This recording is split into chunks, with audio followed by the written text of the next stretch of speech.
Nigel Farage. Thank you, Donald. Good evening, everybody. Well, last night on the show, as you know, MPs were voting, and we got the result at 9 o'clock last night. I predicted on air it was going to be 200 for Mrs May and 100 on the other side. I was doing round numbers, and it was 200 Mrs May and 117 of those who voted saying they had no confidence in her as leader.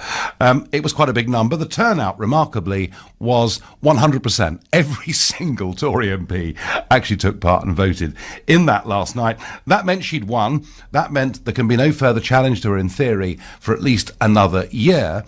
But 37% of those who voted no confidence. It was a number that was just a little bit higher than perhaps I or many other people thought it would be. So what I want to debate tonight with you is whether, as a result of that, she is now stronger or weaker. And a very important part of answering that question is what is happening here today in Brussels, because Mrs May arrived to meet the other 27 prime ministers and presidents of Europe because she needs to get some concessions on her withdrawal agreement. She told Parliament the other day she was seeking assurances and reassurances. And this is all about the famous backstop. It's all about whether, at a point in the future, the United Kingdom could withdraw from these arrangements without the permission of the European Union. And of course, the Attorney General last week in Parliament told us that we couldn't do this unilaterally. We couldn't do it on our own. So she's coming here seeking something so she can say to MPs we would be able to leave if we chose. These were her comments on getting out of the limousine earlier on this afternoon. My focus now is on ensuring that I can get those assurances that we need to get this deal over the line, because I genuinely believe it's in the best interests of both sides, the UK and the EU, to get the deal over the line, to agree a deal. But I recognise the strength of concern in the House of Commons, and that's what I will be putting to colleagues today. I don't expect an immediate breakthrough, but what I do hope is that we can start to work as quickly as possible on the assurances that are necessary. She doesn't expect an immediate breakthrough. Doesn't sound that upbeat to me. Well, I've been in the council today, and still within the hall is LBC's political editor, Theo Usherwood. Theo, hello. Good evening, Nigel. That was hardly the most optimistic of statements at the beginning of this council meeting, was it?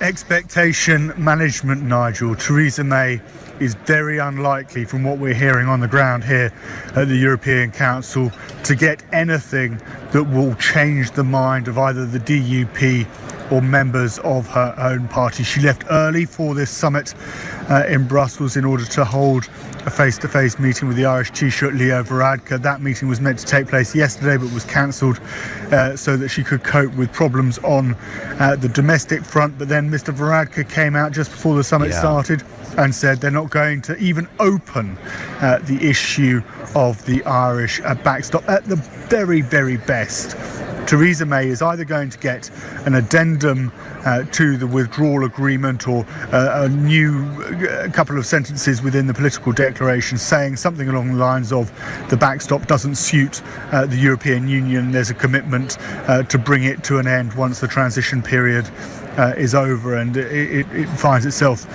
being implemented. But that isn't going to be enough for Theresa May to secure the votes of the DUP or her. No, it isn't. And there's a feeling here in Brussels that, if you like, the tinkering, the salami slicing with the words has got to come to an end. And actually, the appeals from Leo Varadkar, I spoke to Guy Verhofstadt, who of course runs the Liberal party within the European Parliament, that actually Mrs May needs to find a different solution, which could involve involving Jeremy Corbyn, John McDonnell and the Labour Party, which could involve simply reverting to a customs union rather than trying to take Britain out of the customs union, which could involve a second referendum. Interestingly, the Prime Minister ruled out twice today going back to the people. It really does feel like she's trapped, Theo, isn't she? She's trapped. She's being boxed in. Yeah, absolutely. She is being boxed in by the other European leaders. She has nowhere to go. And you're asking the question of your listeners, is Theresa May's position strengthened? I would say her position is more entrenched She isn't going anywhere, while back at home Dominic Raab, Ian Duncan Smith say that they want to get rid of her and that she should resign following last night's vote. So she's more entrenched, but she's not actually in power because the fundamental arithmetic of last night of the House of Commons hasn't changed. And so we just find ourselves hour after hour, day after day, just heading towards this meaningful vote, but with no solution. Crisis, what crisis, eh? Theo, any updates in the next hour, please come back to us. Thank you. That was Theo Usherwood. And Theo and I had a long chat this afternoon, and I think she really is absolutely now stuck in a cul-de-sac. She can't find the way out. She's been boxed in there very cleverly by Monsieur Barnier, who, whilst he's not on our side, I have to say, to me, to see not just this 37% figure, but the way in which the 37% have behaved today. Here was the former Brexit Secretary, Dominic Raab, earlier on this morning. Did you back her in the vote last night, Mr. I'm Raab? afraid I didn't, because after pulling the meaningful vote and with the scale that we now see of opposition to the deal, I don't think her position had been tenable. We'll have to make the best of it, but I think that my biggest fear now is that if she continues in place, we have a greater risk of a Jeremy Corbyn government. So very much in sorrow, not in anger, I'm afraid I didn't vote for last night. What happens next? Good question. Should your MPs try and back her as best you can? We will have to back her as best we can, but the problem is that both in relation to Brexit and the wider sustainability of the government, given the likelihood of any changes to the deal, and given the likely scale of opposition, it looks very difficult to see how this Prime Minister can lead us forward. Very difficult to see how this Prime Minister can lead us forward. There it was from Dominic Raab, the former Brexit Secretary. What a refreshing change that makes. I'm sick to death of Boris Johnson saying, the deal's dreadful, it's awful, but I support the Prime Minister. Because it's just not true, is it? And why they all play that game, I don't know. So some honesty there from Dominic Raab, pretty similar from Ian Duncan Smith, and one or two other backbench MPs today being pretty openly mutinous. And I think one of the lessons of this is that if the losing side in a contest simply don't accept the result, then things are far from over. She may, in theory, be back there for another year. Folks, my view is that she is much weaker after last night's vote, and she'll be even weaker still after tonight's European Council than she was before yesterday. That is what I think. John in Wales thinks Mrs May will get nothing from the EU. She is now weaker than ever before. Well, John, I agree with you, but those that disagree, please call me 0345 6060 973. Let's see what Hayley from Edinburgh, a new caller to the show, makes of it all. Good evening, Hayley. All right, Nigel, how you doing? I'm doing all right. The thing is, Hayley, that I'm a Brit, you see, and means people come up and laugh at you and say, well, of course, you're not really leaving, are you? And I find it difficult to be polite in response. Now, I think Theresa May is indeed the weakest link, as Anne Robinson would say right now, after the vote last night, especially a third of her party going against her. I think that says a lot for the Tory party. And yet, Hayley, as we speak now, It says a lot for the Tory party. And yet, Hayley, as we speak now, she's still there. She's still got this dreadful, and I think the worst deal in history, withdrawal agreement. She still intends to try and get it through. Hang on. So she says that as a girl, the naughtiest thing she ever did was run through a farmer's field. And as an adult, her worst indulgence is she sometimes has a 2 teaspoons of peanut butter. Oh my gosh. I mean, I don't see any great scandals coming, Hayley, do you? No, not really. There is a porn star with the same name as her in America, and there was some confusion about this, I think, about a year ago. I remember that on the press. It's all about whether there's an H or not, isn't there? Yeah. Hayley, I'm sorry, there's not going to be a scandal. It's not going to work. Thank you for the call. Martin from Horsham is a new caller. Martin, is she stronger or weaker today? I don't think she's one way or the other. I think she's obviously a dead politician walking, but I think the real question is, what we're going to get out. Will we get no deal or not? If I can just say to start with, I was a Remainer in the general election. I'm not now. Well, if I had the chance to vote again, I think I would still vote Remain.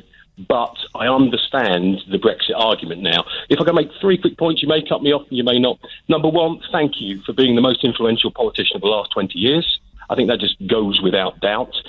Without you, we would not be having this discussion. Number two, democracy is going to hold. We are going to leave the EU, and whether or not I disagree with that is neither here nor there. It's vital democracy holds. That's interesting. And number three, I think, thanks to you, the electorate will become more informed. It will realise that listening just to a sample of media or a sample of politicians isn't good enough. And let's see that the electorate will learn that voting matters.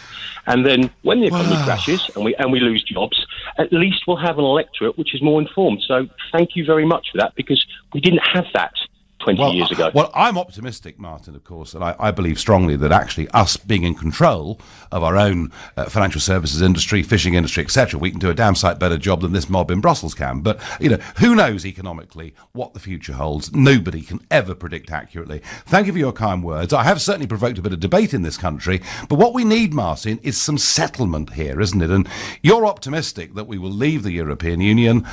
Do you think if the final option becomes May's deal or no deal, do you think Parliament would allow the legislation that exists today saying we should leave on those terms? Would they allow it to happen? I think they'll only allow no deal now, which will exacerbate the issues that we have. But again, it will make those issues clearer for everyone. Interesting perspective. Not sure I agree with you. No, not at all. I hope you're right. Isn't it odd? We come from different positions. I hope you're right and I'm wrong. I just fear that somehow they will stop no deal from happening. But we will just have to see. Martin, thank you very much indeed. On Twitter, May's only hope is to try and run the clock down for a hard Brexit, to scare the EU into getting what she wants. Unfortunately, I don't think she will. Oscar, she couldn't scare the EU with anything. They're not scared of her. They openly laugh at her. They think the whole thing is a joke. In fact, the world has now made the United Kingdom believe that we are not much better than a laughingstock and very badly led. Biddy from Glasgow says, May is a good woman, but she played a strong hand weak against EU negotiators. We're watching an embarrassing era of UK history. Billy, we are genuinely watching a very embarrassing era, and goodness me, it's quite embarrassing being a Brit in Brussels tonight. I mean, I know I'm Nigel Farage, and that makes it harder, but it really is quite difficult. You're listening to the Nigel Farage Show here on LBC. It's now 6:15 and time. So the Prime Minister won. She got 63% of the Conservative members of Parliament to express confidence in her leadership, but 37% expressed no confidence, a figure slightly higher than I dared to think. Now, normally, after a contest in a political party, the losing side says, OK, hands up, we accept it, the other side have won. One of the reasons tonight, folks, that I actually think she's in a weaker position than she was this time yesterday is it would appear that some of those on the losing side simply don't accept the result and are going to keep the battle going. In fact, the whole thing was blown apart on ITV's Good Morning Britain this morning by the MP for South Dorset, Richard Drax. This is what he said. Out of my colleagues, about 150 are on the payroll. So if you look at it like that, 117 voted to have no confidence. So if you look at the statistics like that, it's pretty alarming. And I would suggest that were the Prime Minister thinking carefully this morning, that she would offer her resignation and allow someone who can deliver this to take over. I don't see how she can carry on and deliver what the British people, and that's what we're here for, we're meant to be here for, to get out of the EU, to deliver that referendum result. That is our duty and responsibility, and I just don't see how she can do that. Well, it couldn't be clearer, could it? Well, joining me on the line is Richard Drax, the MP for South Dorset, the mutinous MP for South Dorset. Richard, you took part in that vote last night and the other side got 63%. Aren't you just being a bad loser? No, Nigel, no. Well, I've been called an extremist too by the Chancellor of the Exchequer. Welcome to that club, yes.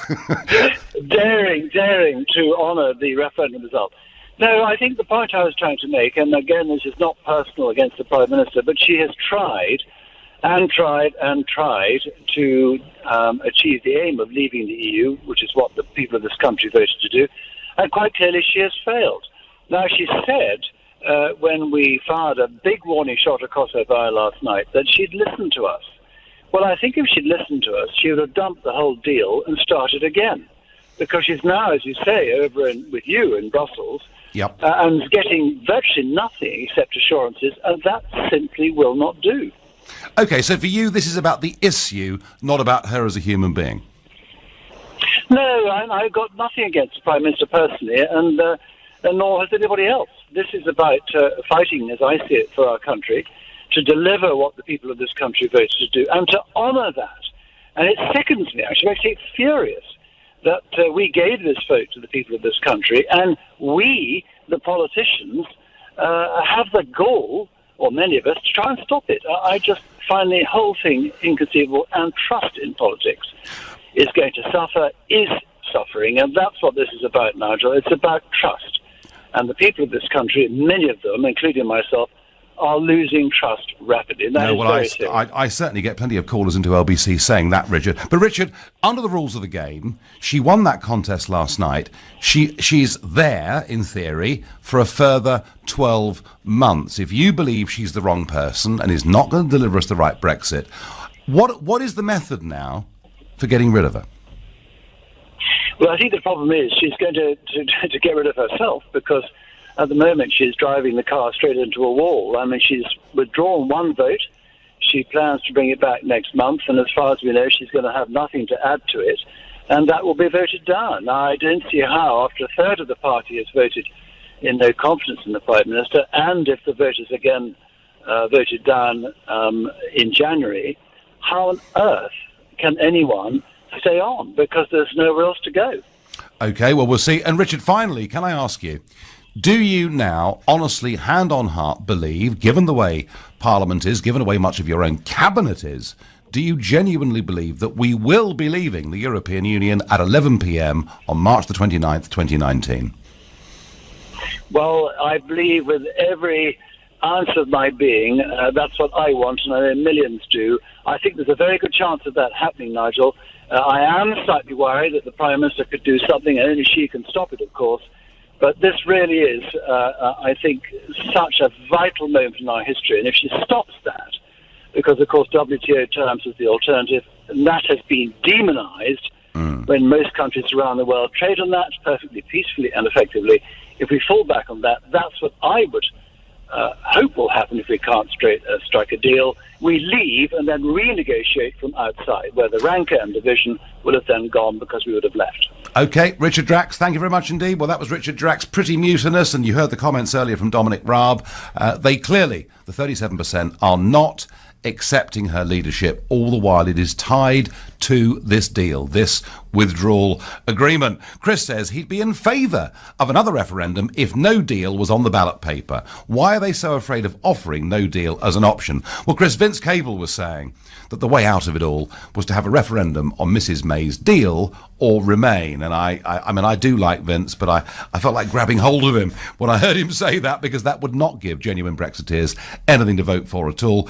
Interestingly, Chris, Tony Blair was kind of suggesting Remain or WTO if there was a second referendum. We haven't reached that point yet, but the Prime Minister's options do appear to me to be narrowing in a quite extraordinary way. Frank from Wisbeach in Cambridgeshire is our next caller, and a new one to this show. Welcome, Frank. Oh, hello, Nigel. Great to speak to you. Good to speak to you.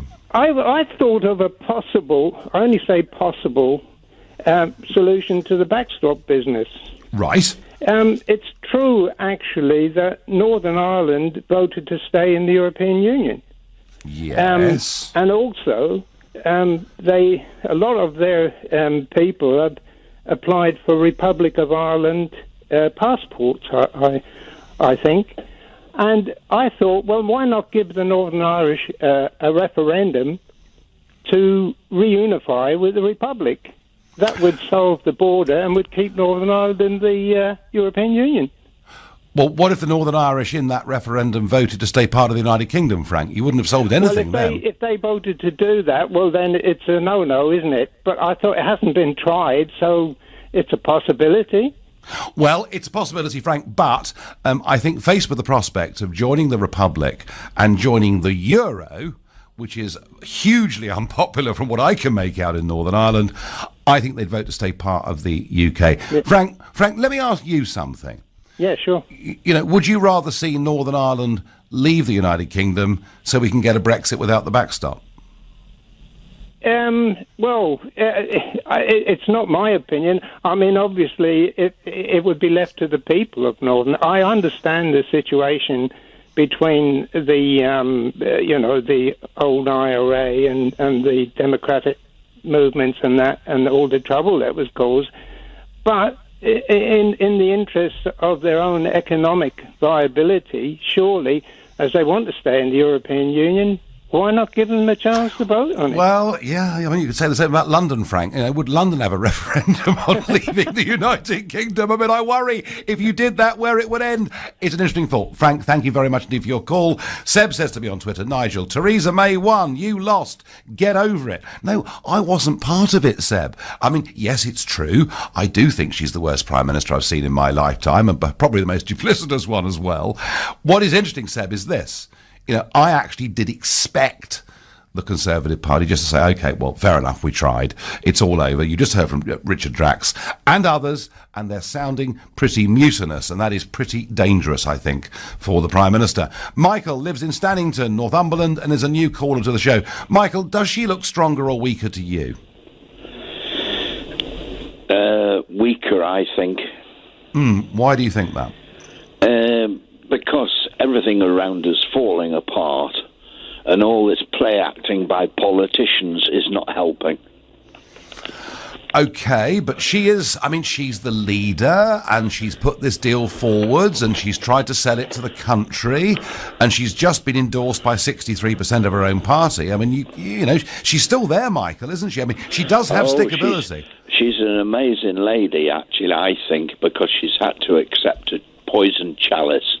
She's taken on the mismanagement by our previous politicians, who incidentally didn't push the act through Parliament, so we're not legally within the EU and haven't been since. And then on top of it, she's trying to do what she can for an imperfect world, and she's trying to satisfy everybody and ending up satisfying nobody.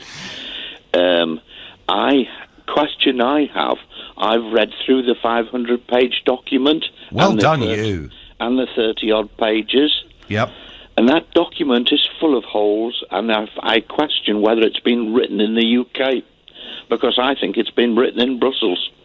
Well, it may well have been written in French and translated, Michael, and that would be... I mean, French used to be the working language of the European Union, although increasingly I notice in the European Parliament that it's English that's being used. Michael, will she still be our leader in a year's time, as last night's vote suggested? I doubt it very much. Yeah, I doubt it too. And Thank you, Michael. And I would like to just say something else Go on. Before you go. All this thing at the moment, charging around the continent and all the rest, what happened to Theresa May's repeated statements that nothing is agreed till everything's agreed? Yeah. There is a lot of smokiness about the document. It's just far from clear, and it's just not clear at all in any direction. They dropped it all, Michael. They dropped it all, Michael. She gave away £39 billion in promise of nothing in return. I've got to run because you're listening to the Nigel Farage Show, and it's now 6:30. And all there, Mrs May still our Prime Minister. 63% of the Conservative MPs voted confidence in her. 37% said no confidence. I'm asking, though, is she stronger or weaker? And she's certainly having a very difficult day here in Brussels. We're not expecting her to get really anything out of this meeting tonight that will be legally binding in any way at all. Now, Richard Drax MP was very rebellious, and he was on the phone with us just 15 minutes ago. And Mike from Bolton says, Richard Drax for PM. He's spoken more sense with more conviction than our PM has in 2.5 years. Drax for PM, I say. Well, Richard is a backbencher. It'd be quite a big promotion, but hey, I'm sure, Mike, he will enjoy your comments. And just spare a thought for the city of Strasbourg this week. Horrendous attack that took place in the Christmas market there on Tuesday night. The death toll is now 3. There are 12 people injured, 6 or 7 of them in very serious, perhaps even critical conditions. Obviously the city is in mourning. The flags, indeed, even here in Brussels, are at half-mast. There is a massive manhunt going on for 29-year-old Sherry Cat. Over 700 police officers involved in this. He's still on the run. His background was that he received his first criminal conviction at the age of 13. 27 criminal convictions, some in France, some in Germany, some indeed in Switzerland, including crimes such as armed robbery. And he was radicalised in prison. And that's a story, isn't it, that we've heard before. But I think there is, after the shock and indeed the sadness at those that have been killed and wounded, a growing sense of anger about this, because he was on a list of people as a known radical, as a known serial criminal, as a dangerous person. And on that Tuesday morning, the police raided his apartment in Strasbourg. And they did it when he wasn't there. You would have thought if you're going to raid a flat, you'd make sure the person was there. He wasn't there. And it's that, I think, that has led, if you like, to him being triggered and going out and committing these appalling acts. And I think there's going to be more and more criticism of the way the French police and security services have handled this, and all that, of course, against the backdrop of 4 weekends in a row of the Yellow Jackets protests. Mrs. May's got problems. Hey, I tell you what, Emmanuel Macron, the French president's got them too. His poll rating is now 18%. That is even lower than Hollande's poll rating was at this stage of the cycle. And it's the lowest ever of any French president in modern times, just this short space into his presidency. Back to Theresa May. Nigel, the backstop is easy to solve. Make it a full product-only free trade agreement. We then negotiate on financial services, fish money for access to other programmes, says Chris in Newbury. Chris, if all we tried to do was to negotiate free trade from the start, we'd be in a much better place. But Mrs. May wanted us to be closely linked to the European Union. Jason in Epsom says, May's strategy is clear. She'll use the Christmas break to have a quiet conversation with soft Brexiteers across Parliament so that a single market and customs union deal is ready to roll in the new year. Checkers will be binned. The hard Brexiteer fringe will not get a look in. Jason, that is not totally impossible, and that perhaps would be something like the Norway EEA deal. That is not impossible. That is one of the options that could emerge from all of this. Difficulty being, that would not be keeping faith with those that voted leave, and certainly not keeping faith with the promises made in the general election. But you know, everything's possible. Paolo says, why don't we have a backstop in favour of the UK? Meaning that the backstop could be under UK rule with a backstop against the EU. The UK would be more honourable in looking after both Northern and Southern Ireland. Paolo, we probably would be, but it ain't going to happen. Lee in Hornchurch is a new caller. Welcome, Lee. How does the Prime Minister's position look to you this evening? Hello, Nigel. Nice to speak to you. Good evening. I'm first-time caller. I just want to say that whether her position is weaker or stronger is neither here nor there. I agree with your previous caller. She's still in power. And another thing is that when she said we may need more time, right, stuff like that happens. We don't know what that last 5... Because I remember it was actually on your show, you specifically said, and I quote, she maybe need another 2 years to sort out the last 10%. It's like at work. 10% may be like I'm a plumber. I'm a self-employed plumber, and it's like 10% or whatever. It might be something that's giving you grief. Like you don't know, and then everyone slags her off. And she said we might need more time. And Jeremy Corbyn also said to her, "Oh, you need to step aside and let people get involved who are going to negotiate." And then after that, he actually said, if we need more time, if I get in power, then so be it. So he had a pop at Theresa May for wanting more time, but yet he's all right to have more time. But Lee, the problem is this, Lee, right? That referendum took place on June 23rd, 2016. They've already had a huge amount of time. And the idea that the Article 50 date gets, suspended, gets pushed down the road, or even gets revoked. I mean, that would be going against what people voted for, Lee. Isn't that the problem? They haven't done their job properly. Yeah, it's what some people voted for, not everyone. So everyone who voted to remain, I voted to remain. Yeah. But that's neither here nor there. Right? When everyone says, oh, we're going to leave, like we want to leave. Not everyone wants to leave. But like I say, it's neither here nor there. But everyone's saying, oh, I can do better, I can do better, I can do better. Well, then, go on, fill your boots, crack on, try and do better. Like, I I don't particularly. Well, I don't. It's neither here nor there. I don't not like Theresa May, but I don't like her. It's neither here nor there. I don't. Personally, I think this country's knackered.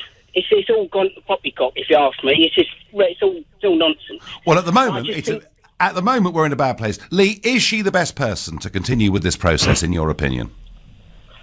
Well, I don't know whether the best person, but I think she knows what she's doing.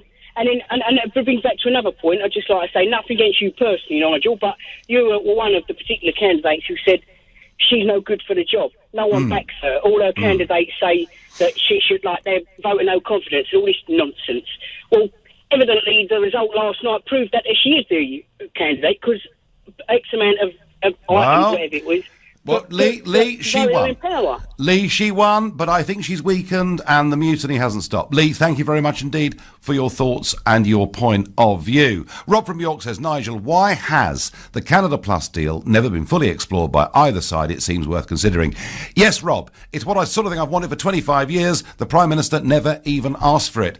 If we give notice that we're leaving on WTO terms, they will come running down the street after us looking for a deal like that. I'm certain of it, because that's what French and German industry would pressure their politicians to do. Robert on Facebook makes the point, and it's a good one. Corbyn's happy with the Conservative Party civil war as he circles.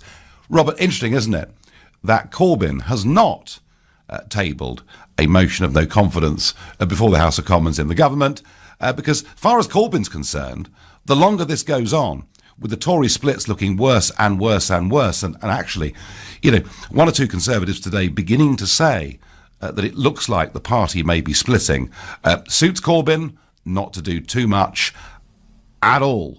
Bill in Rugby is a new caller. Good evening, Bill.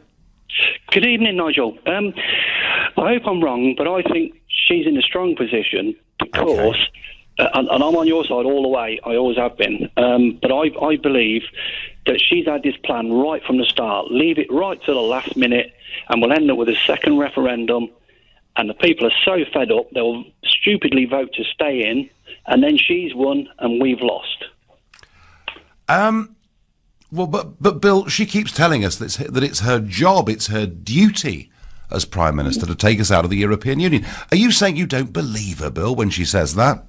I don't. Every time she talks, she lies. She's so deluded and so arrogant that all of us just don't count. She's in her own little world, and she's never agreed with it right from the start. She wants a second referendum so that we stupidly vote to stay in, and she'll be laughing parts of her body off. Do you know what, Bill? You're right. She's weaker in many ways than she was last night. She certainly looks very weak here tonight.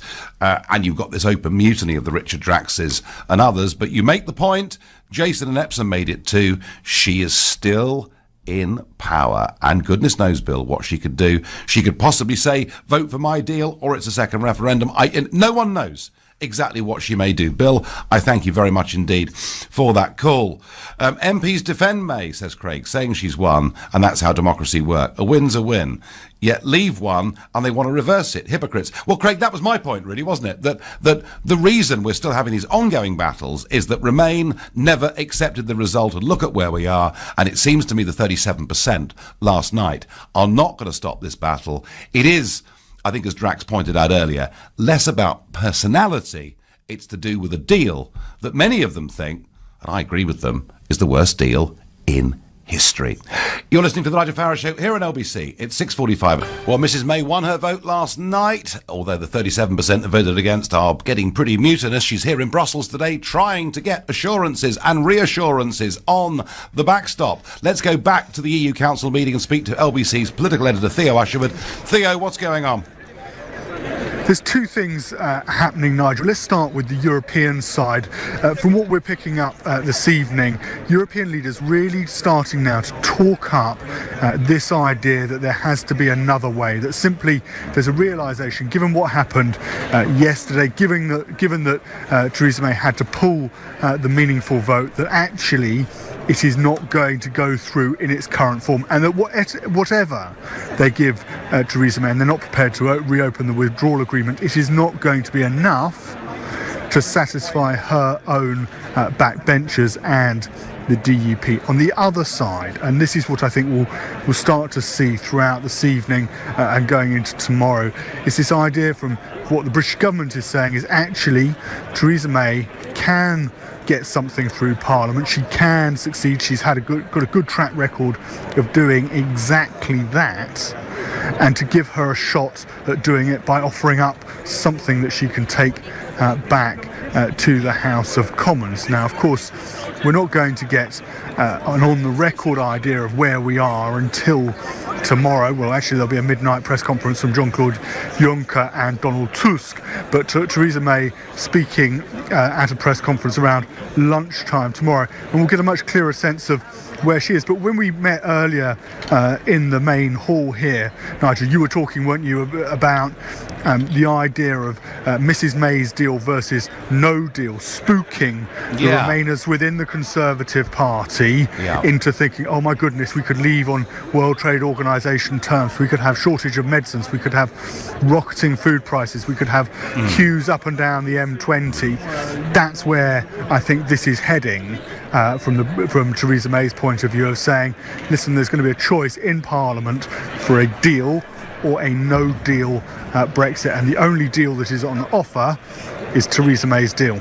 Yeah, and most MPs are terrified of no deal because they believe the stories about no medicines and all the rest of it. Well, that may well be. Theo, what I do know is that to get her deal through, she's going to have to threaten something on the other side of that, there's no doubt. Theo, thanks very much indeed, and we'll await more news through tonight and tomorrow, but I think it's pretty clear she's not going to get anything substantial at all. So, is she stronger or weaker? On the one hand, she's still there. She's here today. She's in charge. She, in theory, is there for another 12 months as Tory party leader on an unchallenged basis, but the sense of mutiny is growing. What does Kane in Hackney, a new caller to the show, make of it all? Good evening. Good evening, Nigel. How are you? I'm well, and welcome. Yeah, my first time, sorry for my excitement. I have a problem with your network, Nigel. So I'm from Turkey. I come to this country years ago to study, did my master's, set up my own business based on Ankara Agreement, which is an agreement through the European Union. And no problems. I mean, I do music business. We bring people outside of European Union. We have a lot of troubles doing that. And after this breakup, we will have problems as well. But my issue is like, you keep saying that this is the greatest democratic exercise in British history. I do. How do you say this? Why do you think that? Based on what statistic? On the numbers of people that voted and, for modern times, an extraordinarily high turnout. Well, I mean, since 1992, every single year, pretty much, British people turned out much more percentages than the current percentage. No. And plus, no. Yes, they did. No. I mean, No. 1992, 78%, 87, 75%, 79, 75%. 61% turned out in 2001, 58% turned out in after 2005. After 1997, I do believe that what you're saying is right, but that's the era where that neoliberalism can't take over the country. And well, Kane, look, I tell you what, Kane, either way, if we take a 25-year view, it was a big turnout of a bigger country. I stand by the fact. 25 years then. Don't say history, is it? Well, I tell you what, do you Kane, do it all the time? more people voted in that referendum than have ever voted in any election in British history. Now, Kane, do you think the result of it? And you can ring up for an argument if you want, but I'll get you back to the point. No, I have. Look, listen. I believe as a Eurosceptic, Remain was the right decision for Britain at this very time. Not all the time, but what it comes to the bottom line is like, you were an MEP for this nation for over 19, 20 years there, and you had the least, the worst record of attendance. You didn't even go to represent this country over there, and you turn around and say they don't give us right. UK has the highest number of votes in this European Union, and Kane, you know, Kane, there's more to life than turning up in the European Parliament and signing in for a daily allowance on the taxpayer's expense, I can promise you. And also, Kane, you know, my job as an MEP, I've been a party leader, I've been a group leader, and if you compare my attendance and voting with leaders of other comparable political parties over that period of time, mine's pretty high. Let's move on to John in Kettering, who is a new caller. John, good evening. Hello, Nigel. It's great to speak to you. Basically, I think she's strong. She's won the vote. This is a good step forward. But the problem is she can't get the deal through Parliament. And as Jacob Rees-Mogg said, most of the people that vote for this were on her side. They were on her payroll. Because of the it's payroll, a very yeah. superficial vote. But Yeah. I don't think she can get the deal through Parliament. That's just a fact. Well, That's what I wanted to say. Thank you so much. No, thank you. And that was the point Richard Drax was making earlier. She'll lose, and that will be the end of her. Well, we'll simply have to see. The 117 MPs that voted against Theresa May are the only people in Parliament that have listened to the majority of the public. They aren't extremists. They are very good members of Parliament. Well, Gary, some think they're good members, some think they're treacherous, and today, many of them are becoming openly mutinous. Peter in Lancaster Gate is another new caller to the show. Welcome, Peter. Hey, up, Nigel. I'm all right. So what's Mrs May going to do? Is she going to stick there? Well, she's going to do what she's going to revert to type. So basically, what she does is she puts forward her deal, and instead of arguing for it, she makes threats by talking about what the horrible consequences of not voting for her deal will be. Yes. Which I find to be very cynical. Yes, I mean, so we've already heard hints, haven't we, that it could mean no Brexit. Which is basically a threat. She's giving us a binary option: take my deal, or I'll make you suffer by forcing you into a situation where it's something far worse. So she could threaten us with no Brexit, she could threaten us with a second referendum, and she could threaten us with no deal. Now, I haven't got a problem with that, but Parliament probably has, Peter, hasn't it? Well, when she's talking to Labour, she threatens them with a no deal. Yes. But here's my question for you. So I can understand how Tory MPs, the 200, why they will vote for the sake of their career or for put party above the people. But don't they understand that at the next election it's going to be an existential threat for the Tory party? Do you know, Peter, again, I'll say it again. Jacob Rees-Mogg said she can either do what Thatcher did, which is to accept that it's moving against you and to stand down, or she can do what Major did, to stay on and face electoral disaster. Peter, I cannot believe that the Conservative Party has ever been, certainly in modern times, in more problems, more trouble with its grassroots and its backbenchers than it currently is. And a house divided can't stand. So yes, well, you need to get your boots on and get your new party started, because all my friends want to vote for you. Would they? Well, Peter, all I've said is if we don't get Brexit on March the 29th and we contest the next European elections, I'll be there doing it. But I do think the space is being opened up, Peter. I do think there is more. I do think there is more room out there for a new party. But Peter, I tell you what, launching new political parties in Britain with a first-past-the-post system is a very, very difficult thing to do. Peter, thank you, and thanks all of you for contributing. I think every single one of you was a brand new caller of the show. So, hey, you can do it. It's 0345 6060 973.